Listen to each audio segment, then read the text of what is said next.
정부가 오늘 문재인 대통령 주재로 회의를 열고 청년 일자리 대책을 발표했습니다. 특단의 대책을 내놓을 것이라고 했는데 어떤 내용이 담겼는지 관심이 모아집니다. 이보경 기자와 알아보겠습니다. 이 기자, 오늘 정부가 청년 일자리 창출을 위해서 특단의 대책을 내놨다고 하는데 이 내용이 어떻게 됩니까? 네, 대기업과 중소기업의 임금 격차를 좀 줄여보겠다라는 게 골자인데요. 이 예산과 세제 등 동원 가능한 모든 수단을 동원을 했습니다. 먼저 혜택 대상이 기존의 중소기업에서 중소, 중견기업으로 확대가 됩니다. 대기업만 아니면 다 혜택을 받을 수 있게 되는 거죠.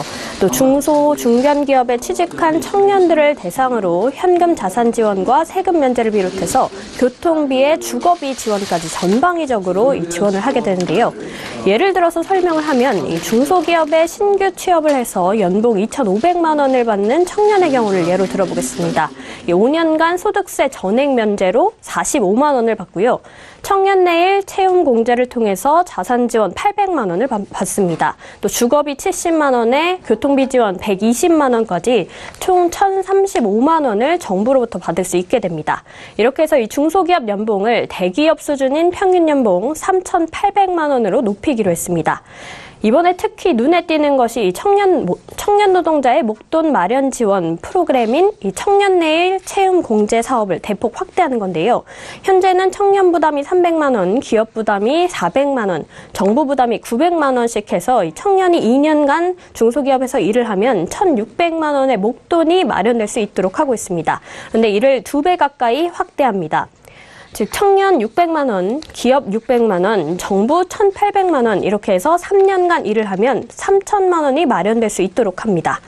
또 기존 청년 재직자에 대한 지원도 확대가 되는데요. 기존의 근로자가 720만 원, 기업이 1,500만 원씩 부었던 것에 정부가 720만 원을 더 적립해 줍니다. 그래서 5년 뒤에 총 2,940만 원을 받을 수 있게 됩니다. 네, 그렇다면 청년을 고용한 기업은 정부로부터 어떤 지원들을 받을 수 있는 겁니까? 네, 기존의 추가 고용 장려금 지원 요건이 대폭 완화가 됩니다. 그래서 이 청년 채용을 적극 장려하게 되는 건데요. 이 내용을 보면은 이 중소 중견기업이 청년을 고용하면 1인당 900만 원을 줍니다. 이건 기존의 이 중소기업의 1인당 667만 원씩 지원했던 것을 더 늘린 것이고요. 또 최저고용 요건도 확대했습니다. 기존에는 중소기업이 청년 3명을 정규직으로 채용했을 경우 이 중 1명의 임금을 3년간 국가가 지원했습니다. 하지만 이번 개편안에 따르면 이 30인 미만의 기업의 경우에는 1명만 고용을 해도 지원을 해줍니다. 또 30인에서 99인 기업은 2명 이상 고용하면 이 지원을 받게 되고요. 또 100인 이상의 중소 중견기업에 대해서는 3명 고용 시부터 추가 고용 장려금이 지원됩니다. 또 청년 창업에 대해서도 대대적으로 지원을 확대해서 12만 개 청년 기업 창업을 유도한다는 계획인데요. 34세 이하 청년이 창업한 기업에 대해서는 5년간 법인세와 소득세 모두 감면을 합니다. 독창적 생활 아이디어가 있는 청년 창업자 10,000명에 대해서는 성공 시에만 상환 의무가 있는 융자 1,000만 원을 지급하고요. 또 사업 성공 시 투융자 5천만 원을 지원을 합니다. 또 기술혁신 기반 청년 창업자에 대해서는 3,000명에 대해서 최대 1억 원을 제한 없이 사용할 수 있는 오픈 바우처를 지원합니다. 네, 그렇다면 이제 가장 궁금해지는 게 이렇게 정부의 노력을 한 결과로 일자리가 실제로 얼마나 늘어날 것으로 예상이 됩니까? 네. 정부는 4년간 그러니까 올해부터 2021년까지 18만에서 22만 정도 추가로 고용이 창출될 것이다 라고 예상을 하고 있습니다. 청년 실업률을 보면 1에서 2%포인트 낮추는 것이 목표인데요. 베이비붐 세대의 자녀들인 에코 세대는 당시 출산율이 높아서 인구가 39만 명만큼 늘어날 것으로 예상이 되고 있습니다. 이런 구조적인 문제를 해결하고 여기에 실업률도 1에서 2%포인트 낮춰서 연 8% 이하로 안정화하겠다는 방침입니다. 네, 그러니까 이 정리를 해보면 중소 중견기업에는 규모에 따라서 1인당 900만 원씩을 주고 또 청년 취업자에 대해서는 1년에 1,035만 원을 준다는 건데 이 재원은 어디서 다 마련을 하는 겁니까? 네.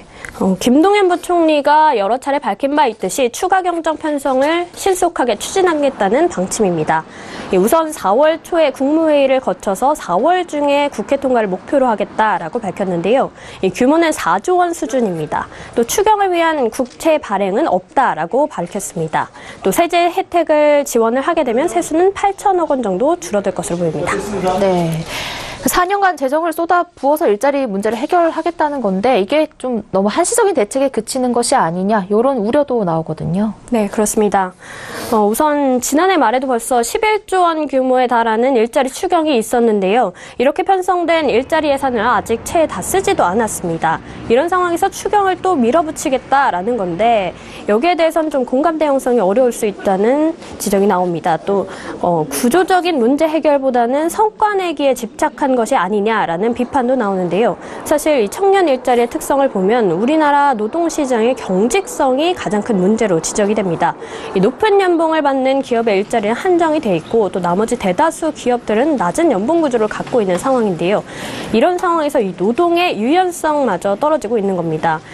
이러다 보니까 이 대부분 낮은 연봉의 중소기업에 한번 들어가게 되면 좀처럼 괜찮은 연봉의 이 직장으로 옮기기가 좀 힘든 구조가 되는 건데요. 그렇기 때문에 청년들이 백수로 놀더라도 중소기업에 취직하는 것은 좀 꺼리는 거거든요. 그래서 이번 대책은 한 번 취업을 하면 4년여 정도 한시적으로 이뤄지는 것이어서 그 이후에는 실질적으로 이 소득 감소 현상이 나타날 수 있습니다. 또 노동시장 유연성 제고 등 근본적인 접근이 좀 부족하다라는 지적이 나옵니다. 네, 정부의 청년 일자리 창출 대책과 관련해 이보경 기자와 이야기 나눠봤습니다. 고맙습니다.